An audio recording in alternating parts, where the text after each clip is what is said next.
La France est-elle un pays riche? Alors pour beaucoup dans le monde, oui, mais non en fait. Et d'ailleurs de moins en moins, comme nous le dit cet article, qui nous dit du jamais vu depuis 30 ans, le taux de pauvreté atteint un niveau record en France.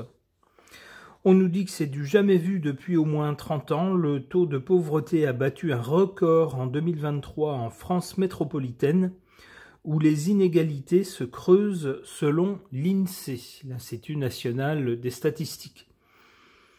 Des chiffres qui sont loin d'être surprenants pour les associations qui viennent en aide aux personnes en détresse. Et ces associations exhortent l'État à passer aux actes. Entre 2022 et 2023, le taux de pauvreté a augmenté de 0,9 points, passant de 14,4% de la population à 15,4% de la population, précise l'Institut national de la statistique et des études économiques, dans son étude annuelle parue lundi. Il s'agit du taux le plus élevé depuis le lancement de cet indicateur de pauvreté de l'INSEE en 1996. Alors, qu'est-ce que les cartes peuvent nous dire au sujet de la pauvreté en France? J'interroge le tarot de Marseille.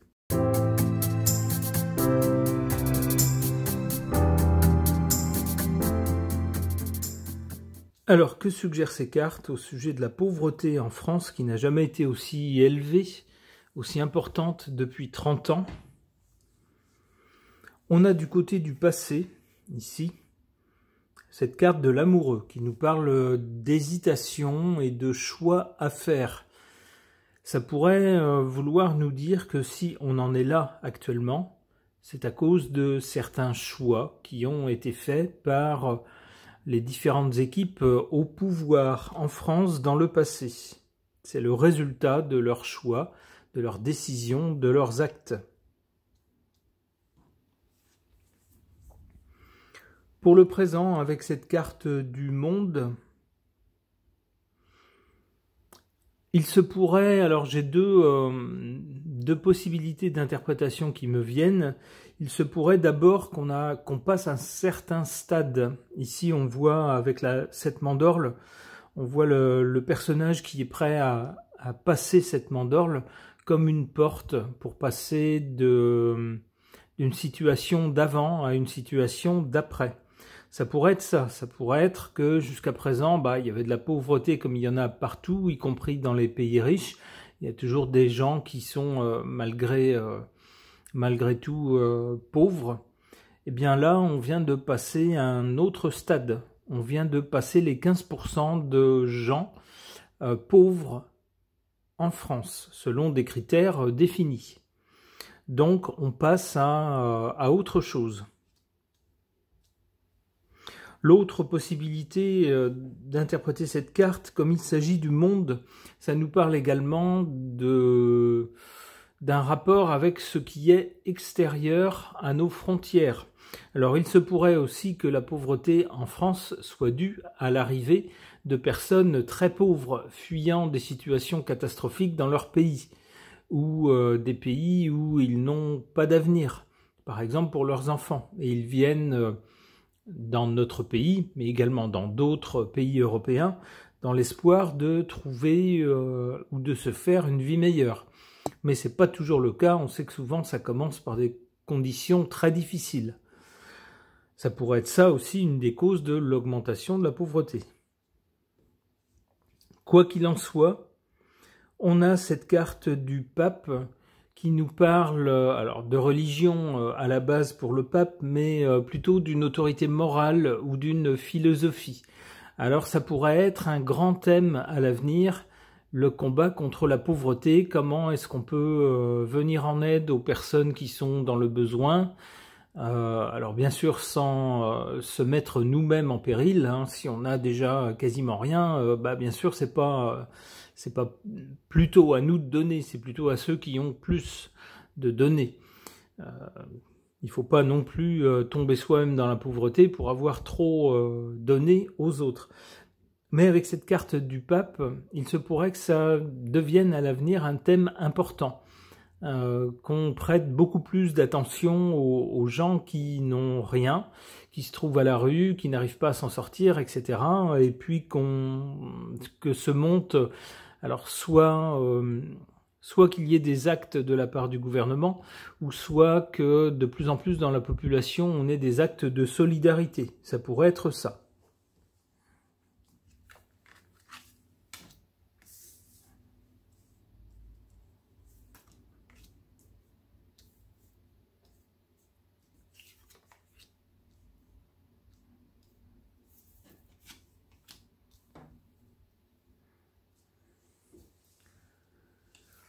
En carte défavorable, la Lune. On ne sait pas tout sur cette pauvreté. On ne voit qu'une partie des choses. Les critères qui définissent la pauvreté sont des critères grosso modo mathématiques, mais ça ne prend pas en compte la détresse morale de certaines personnes, les situations précaires d'autres personnes, qui vont être peut-être juste au-dessus de la limite des chiffres définissant la pauvreté, mais ils sont quand même dans des situations précaires ou dans des situations très très difficiles. Donc la Lune nous fait voir une partie des choses, mais pas tout.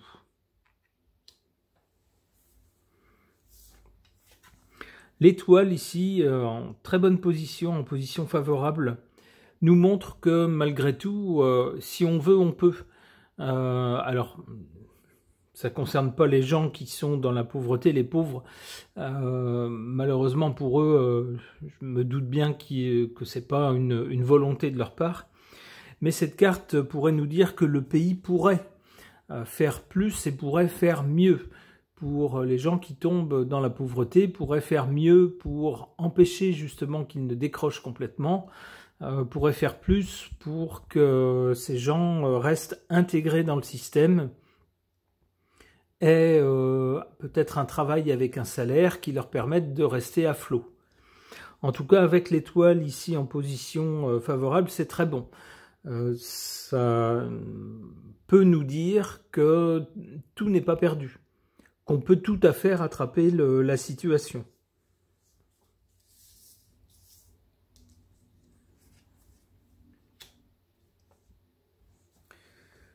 La roue de fortune annonce un changement ou une évolution de la situation. Oula, alors un changement mais très lent avec l'ermite. Lent et difficile. Il y aura bien une évolution puisque la roue de fortune est là. Mais avec l'ermite, le chemin est long.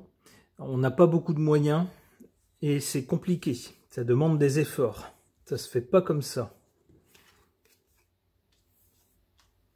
Bon, avec l'impératrice, a priori, des choses seront organisées. Pas tout de suite, mais plus tard. Ce problème sera a priori mieux appréhendé et mieux géré, mieux organisé. Il y aura également de la communication qui sera meilleure. Peut-être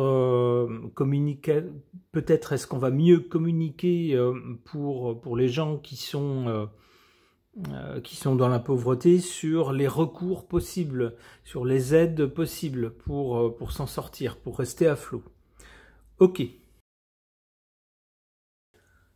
Concernant la pauvreté en France, qui vient de dépasser 15% de la population, un niveau qui n'a jamais été atteint en 30 ans, j'interroge l'oracle du 6e jour de Fil Voyance.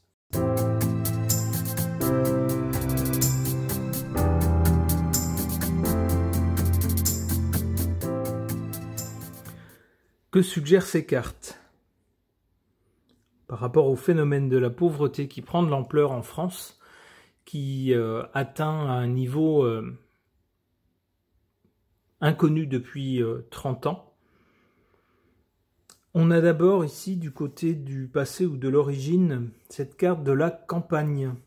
Il est possible que les gens soient plus pauvres à la campagne qu'à la ville. Les grandes villes comme Paris, comme Lyon par exemple, sont souvent les pôles de grandes entreprises, de grandes industries, là où il y a statistiquement plus de cadres supérieurs par exemple, qui gagnent mieux leur vie.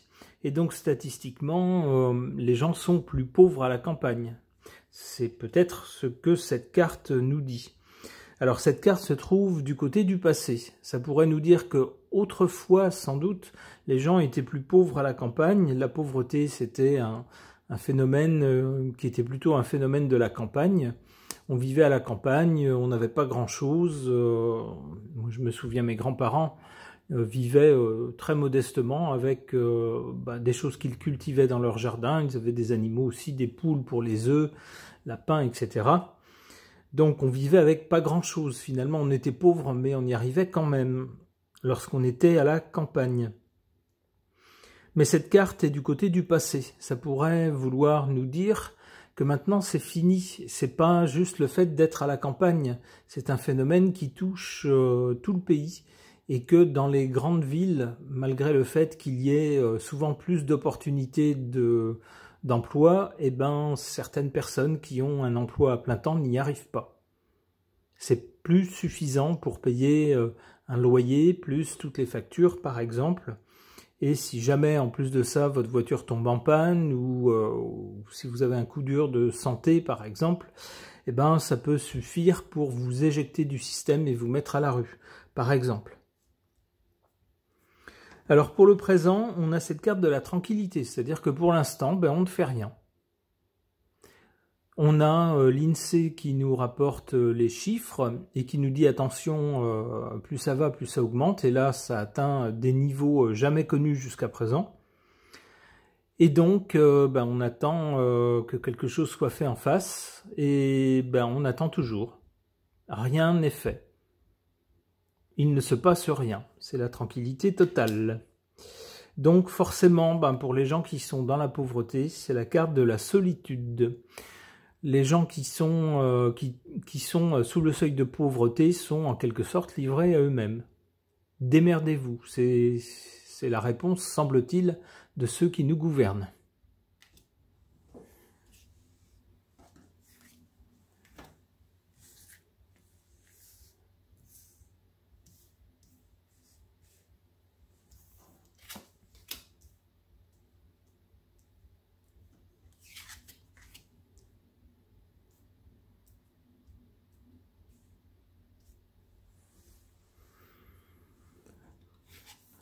En carte favorable, la vieillesse.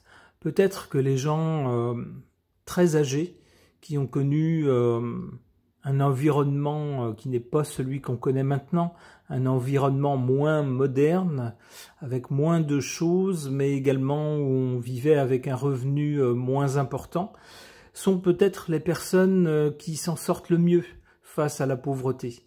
Des gens qui ont connu des temps difficiles, qui sont pleins de sagesse, qui savent comment faire pour s'en sortir, qui savent faire avec moins, qui connaissent des tas d'astuces que les jeunes qui ont été habitués à vivre dans l'opulence ne connaissent pas ou auxquels ils ne pensent pas. En carte défavorable, les regrets. Ben oui, sans doute que des gens qui se retrouvent dans la pauvreté réfléchissent à leur parcours et se disent qu'est-ce que j'ai fait pour en arriver là? Qu'est-ce qui n'a pas fonctionné? Qu'est-ce que j'ai mal fait pour en arriver là? Qu'est-ce qu'il aurait fallu que je fasse autrement? Et puis se dire, quand j'étais jeune, je m'en fichais à l'école, j'écoutais rien. Je m'en fichais parce que la vie était belle, je pensais qu'on pouvait tout faire dans la vie, que je trouverais toujours, que je me débrouillerais toujours. J'avais tort, j'aurais mieux fait d'écouter, j'aurais mieux fait de continuer les études pour essayer d'avoir un niveau plus élevé, essayer d'avoir plus de chance, d'avoir un bon travail et un bon salaire. Ça peut être ça. Ça peut être aussi, à un moment donné, peut-être s'être lancé dans une activité en croyant dur comme fer que bon sang, c'était sûr, ça allait marcher, on allait faire fortune, ça allait être la poule aux œufs d'or, on allait casser la baraque. Et puis finalement, tout a périclité, tout est tombé et on ne s'en est jamais relevé. Peut-être qu'on regrette après coup et qu'on se dit « mais quelle idée j'ai eu de me lancer dans ce truc, mais quelle idée, ça va pas, n'importe quoi, avec le recul, j'aurais jamais dû faire ça. » C'est ça qui m'a mis dans la mouise. Des regrets, ça peut être aussi des regrets Lorsque on passe par des moments où on s'entend pas très bien avec la personne avec laquelle on vit, de tout d'un coup claquer la porte en se disant « Oh, c'est bon, j'en ai marre de te voir, j'en ai marre de t'entendre, si c'est ça, je m'en vais. » Et puis se retrouver dans la galère, tout seul, et se dire après, ben finalement, la personne avec laquelle j'étais, il y avait des moments où on s'entendait pas toujours, mais sur le fond, mine de rien, on était bien ensemble, et puis mine de rien, à tous les deux, on s'en sortait, et puis chacun de son côté, on s'en sort plus. Ça peut être toutes sortes de regrets. Mais une fois qu'on est, bien sûr, dans la pauvreté, on a, hélas, trop de temps pour penser à tout ce qu'on a pu faire et qu'il n'aurait pas fallu faire, et qu'on regrette.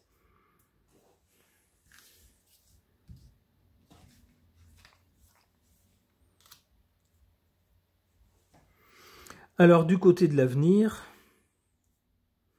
d'abord la solitude. Comme je le disais tout à l'heure, la première réponse de ceux qui nous gouvernent face à la pauvreté, c'est pas notre problème, c'est le vôtre.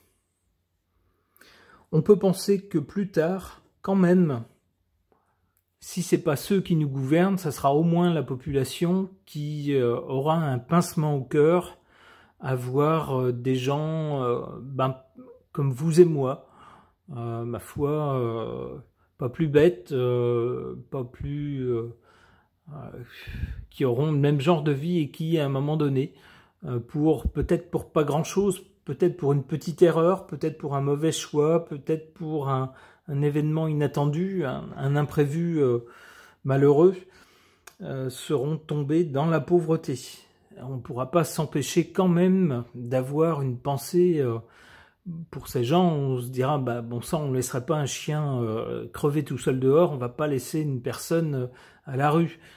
C'est pas possible, on peut pas se regarder dans une glace. Donc peut-être que dans la population, on se dira, si je peux pas héberger quelqu'un tout le temps, je peux peut-être faire quelque chose d'une autre façon, à ma façon, modestement peut-être, pour aider.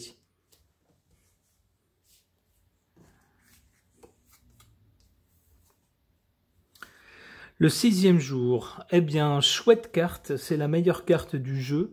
Une carte de chance, d'amélioration, de protection, d'éclaircie, de choses qui s'arrangent. Pas tout de suite. A priori, il faudra d'abord passer par une phase où on va tomber encore peut-être plus bas pour les gens qui sont dans la pauvreté, avant quand même que la population ne s'émeuve du sort de certains de ses compatriotes, et puis que la situation ne s'arrange.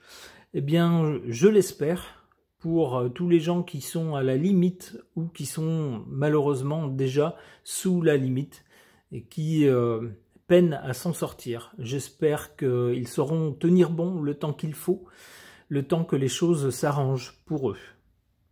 Ce tirage de cartes est maintenant terminé. Merci de l'avoir suivi.